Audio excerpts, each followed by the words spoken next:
Welcome to Season 3 of The Breakdown, the official podcast of the Breakaway Roping Journal and calfroping.com. This season, we're diving into both the breakaway and calf roping like never before, bringing you the personalities, successes, and horses that make these events great.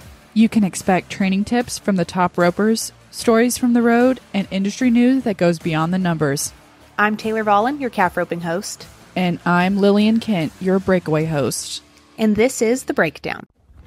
Hello, everyone, and welcome back to another episode of The Breakdown. This is your host, Lillian, and today I am so excited to bring you an episode with the Resistol Rookie of the Year, Summer Williams. Summer is super sweet. She hails from Mississippi, and throughout the interview, I was really struck by just the wholesome outlook she has on life and how she tackled the mental game this year. She rounded up $27,503 in rookie money, and she did that in only 4 months. She bought her card in the beginning of June and got to work. So this is a fun one, guys. Special thanks to our sponsor today, Patriot Las Vegas. I'm going to tell you a little bit more about them during the break, but for now, it's time to rope. Let's go.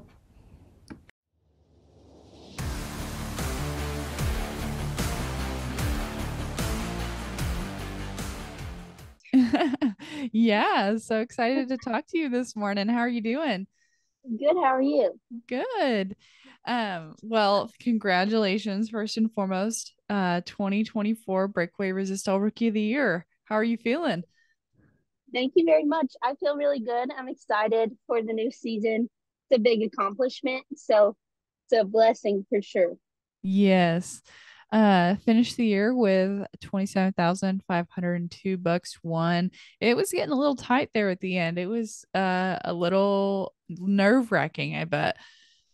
Yes, it definitely was. I didn't have the end of the season was a little rough for me. Okay. So I was kind of on my toes, but I was cheering everybody on. The breakaway is always such a tight deal. There seems to be so many ties at all the rodeos, and there's just a lot of good girls, which makes me happy for sure. Yeah. So you and I talked back in August, but today I wanted to kind of go for the Summer Williams story. You know, there's going to be some people listening that have never heard Summer Williams or just don't know you that well. So kind of start from the beginning. Tell me a little bit about growing up and, did you grow up in rodeo? Just kind of start there.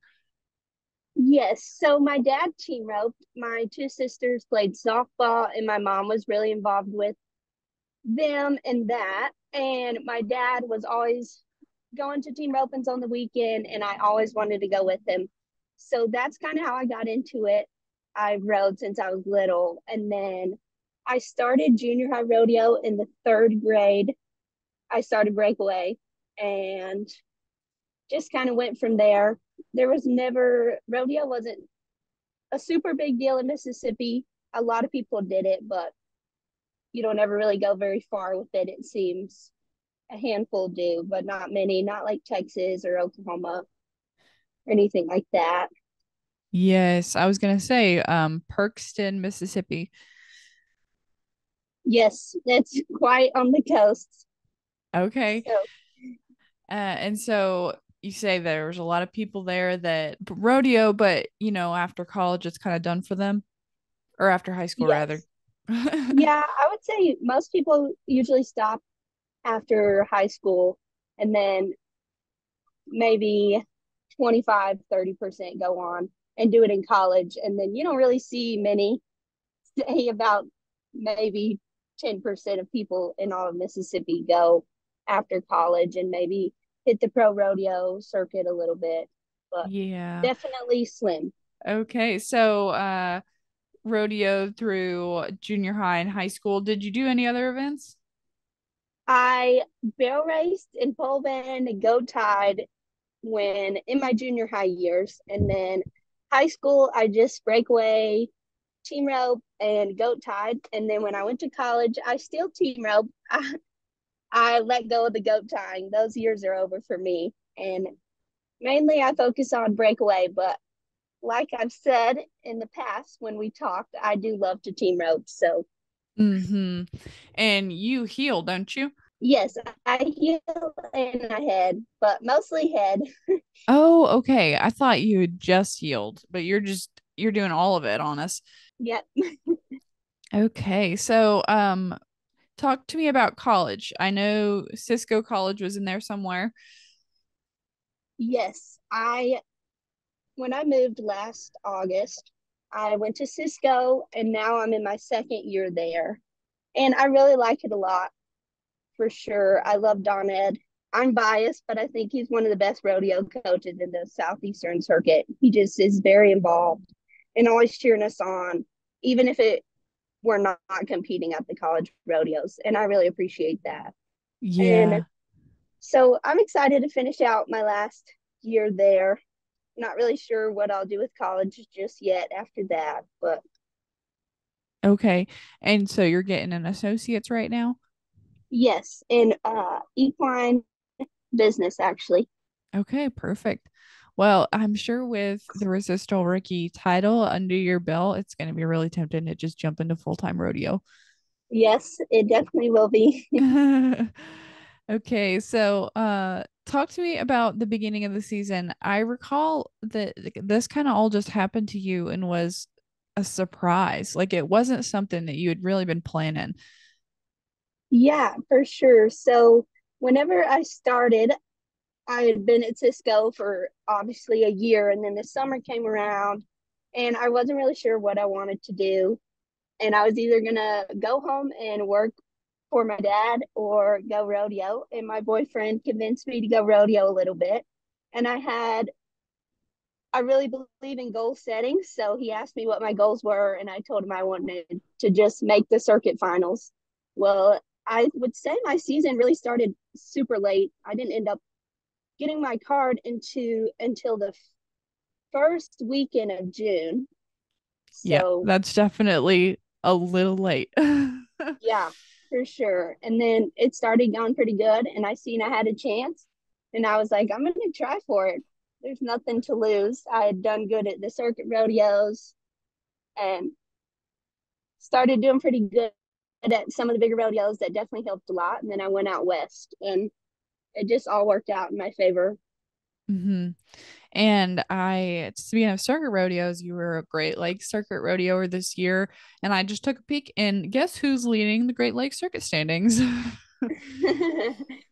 Yeah, um, how does it feel to be you're leading by a little less than $1,000 ahead of some pretty wolfy ladies over there in the Great Lakes?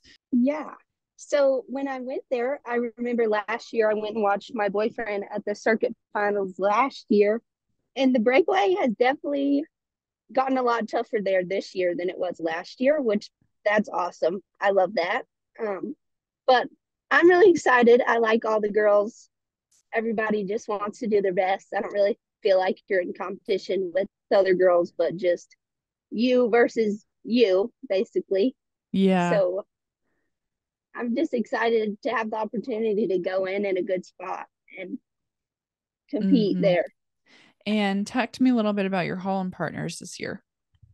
I at first talked with Shaylee King over the fourth, and I stayed with her out west for like 2 weeks. And then whenever I came back for some circuit rodeos and a handful of bigger rodeos in that area.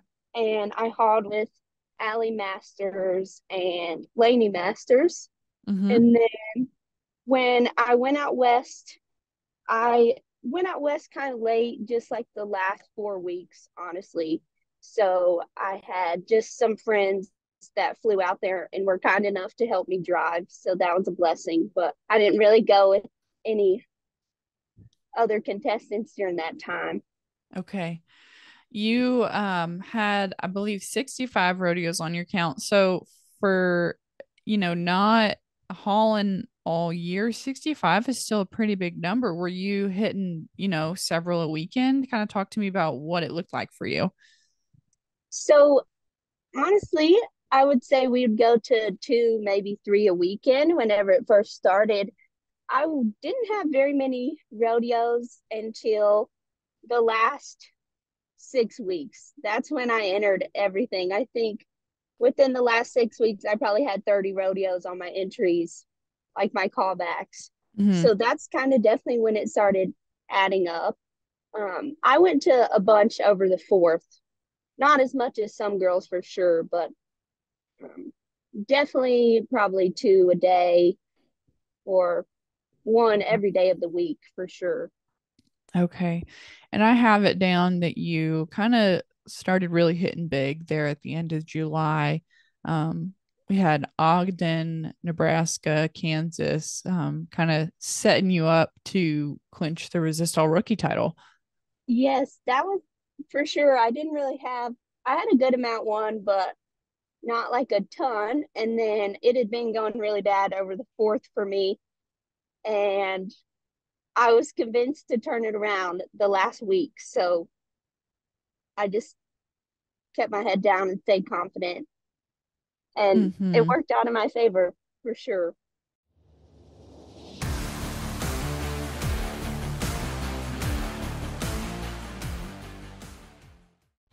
Hey everyone, we're going to take a quick break from this episode to talk to you about the Patriot Las Vegas.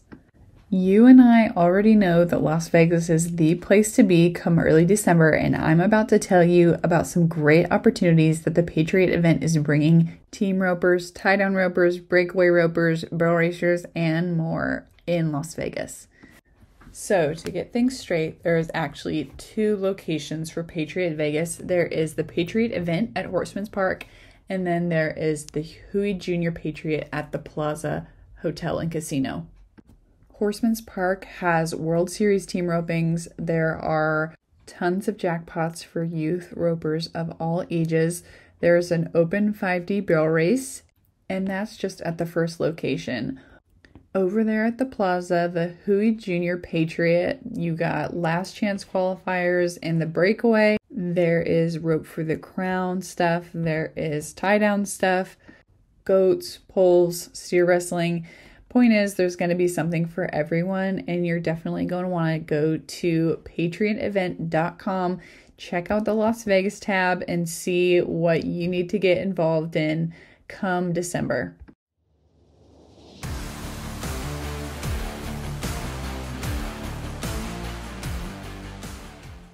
What were some of the things that you were working on over the summer as a pro rodeo roper? Whenever I started my summer, I really wanted to work on my confidence. I didn't really have any experience with rodeo. I'd gone to a handful of amateur rodeos just growing up.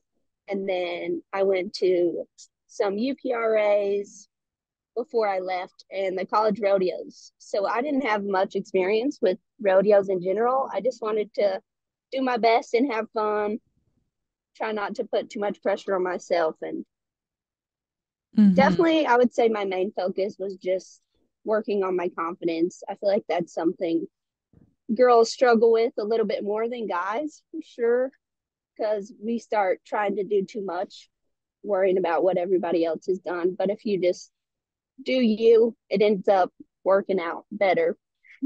I totally agree. And that's something that I hear from, all the rookies I talk to, and then even the pro girls is getting out of their head and staying positive and going on to the next one. It seems super hard. I can't even imagine what you guys are trying to do gymnastically out there mentally. Yes, for sure. I think that one thing I really struggled with was just the fact that I didn't really grow up in rodeo. Like, I didn't really grow up in super tough competition like Texas or Oklahoma. So for a while, I would just beat myself with going in and thinking that these girls are better than me or whatever, and not really focusing on, hey, I work really hard at this and I know I can do it. Just believe in myself, worrying about me. So I would say to someone coming up, definitely just focus on you, work hard, and keep your head down, and it will all work out in your favor if you just, like you said, worry about you. It's hard enough while you're on the road and going to all those rodeos. Don't make Hmm. it harder. I saw a video recently that wasn't rodeo related at all, but um, it was like a self positive thing. And it was like, you are the only one in the whole world who's just supposed to automatically be on your own side. Like you are the only one who is literally there for yourself. For And sure. I thought it was so good and so hard as we go out, throughout our day to day. Yeah, for sure. I found I love motivational things or self-positive things, especially being out on the road. And that was my main focus to get better at is my confidence. I followed a lot of pages or read a lot of books, and Mm-hmm. I see the thing and it said confidence isn't about thinking that you're better than everyone, but just knowing that you're good is good enough. And I think that definitely relates to rodeo for sure. Totally. It related to me. Right. Because we do make it about the numbers, right? That's my job is to compare standings and we compare numbers. But at the end of the day, it's about you and your race and how you're doing and if you are better than you were yesterday. Yes, for I love sure. that. And last time we talked, you really mentioned your faith and how it was such a big thing for you, John 3:17. Talk to me a little bit about kind of how that continued to play a part throughout the summer. Yeah, so I've always grown up in church. My family is very faith-based, and I'm so thankful for that. I would say over the summer, even when I was struggling, I just found my confidence and my faith, and honestly, the joy to keep going and keep loving rodeo, even when it was going really bad, through God. And I prayed about it a lot, and I just found peace the last month. Like I said, being out west did not go good for me at all. And I was just kind of getting in my own way. And I found a lot of peace in the fact that I knew if this was God's plan for me, then it was going to happen. And I was just thankful to be there and that somebody might come to know Jesus through me. And I know that He was using that in my favor and in His favor because at the end of the day, that's all we're here for, to love other people, show them Mm-hmm. show them Jesus. So That's awesome. Pivoting a little bit, let's talk about some of your like favorite rodeo memories. I know I mentioned Ogden earlier. I mean, you made over $5,000 at that rodeo. Were there some big hitters that kind of stand out to you? so I would say, like I said, over the fourth it was going bad for me. And I remember trying to make it to Ogden and we had to drive all night, me and my traveling partner. And I was so tired at this point. We had been up for several days, for sure 2 days straight. And I was like, I know I'm making it to that rodeo because I'm gonna do good and I'm gonna turn my week around. And I would say that was like definitely just one of my core memories, just making it to that rodeo and doing good. Because I remember on the way there, I was so determined to get there because I was like, I'm doing good no matter what. I'm not letting my fourth keep going bad. Yeah, I remember talking to her and she's like, maybe like we should just stop. And I called my boyfriend. He's like, you should, if you're too tired, just stop and just turn around. And I was like, I am not too tired. I know I'm going to make it to that rodeo and I know I'm going to do good. And when I got there, I've never been so tired in my whole entire life. And I was sitting there waiting to rope. I was third out and I kept trying to watch the start. And I remember thinking that my eyes kept closing every time the girls would nod and I couldn't see the start. And I was like, I know I'm going to do good anyway. So after it worked out in my favor, I called my boyfriend, told him how I did. And then I felt like I was on top of the world. Nobody could bring me down. That's awesome. Well, let's talk about your horses, the horses that you did it all on. You got Keeper and Callie.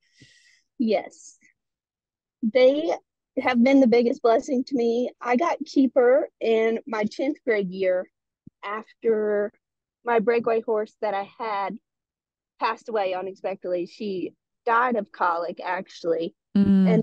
And I found him from a good friend, sent him to me.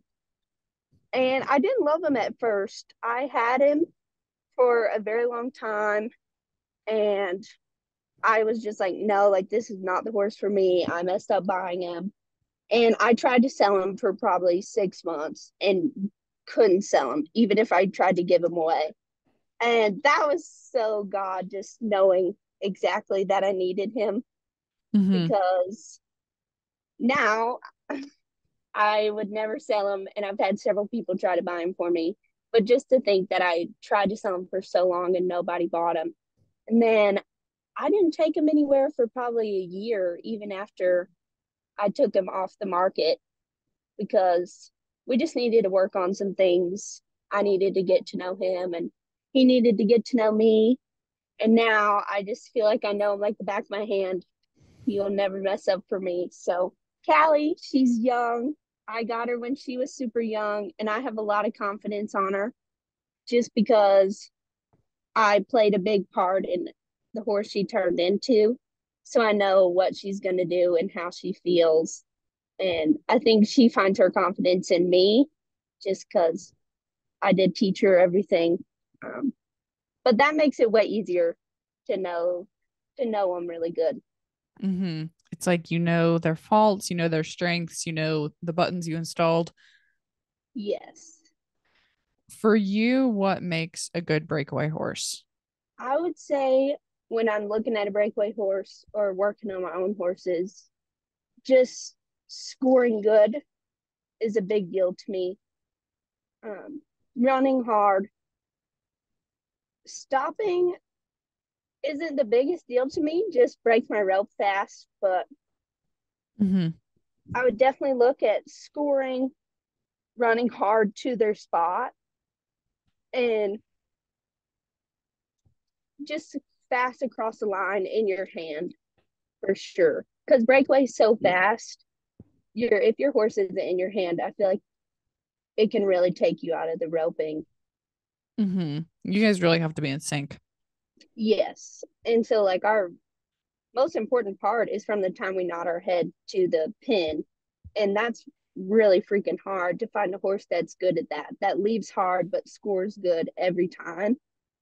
Um, so if that's mainly what I try to work on with my horses. And if I'm looking for a horse, kind of look for those. Mm-hmm. So let's talk a little bit about the 2025 season. Cannot believe I'm saying 2025, but technically we've already started. Talk to me a little bit about some of your goals. You know, we got the circuit finals and then you're moving to the wilderness circuit. What's the Resistol Rookie that you're gonna be up to? Honestly, my goals are to do my best, hopefully win the circuit if it works out.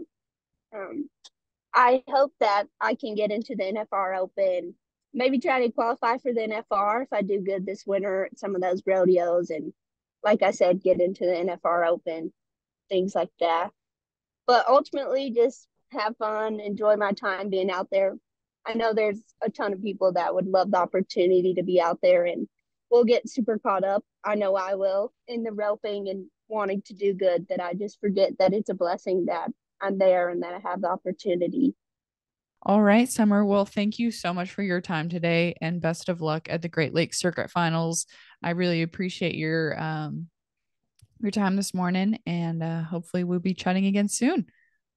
Yeah, thank you so much, Lillian. I'm thankful to be on the podcast. It's so cool. And good luck to everybody in the 2025 season. Yes, ma'am. We will catch you later.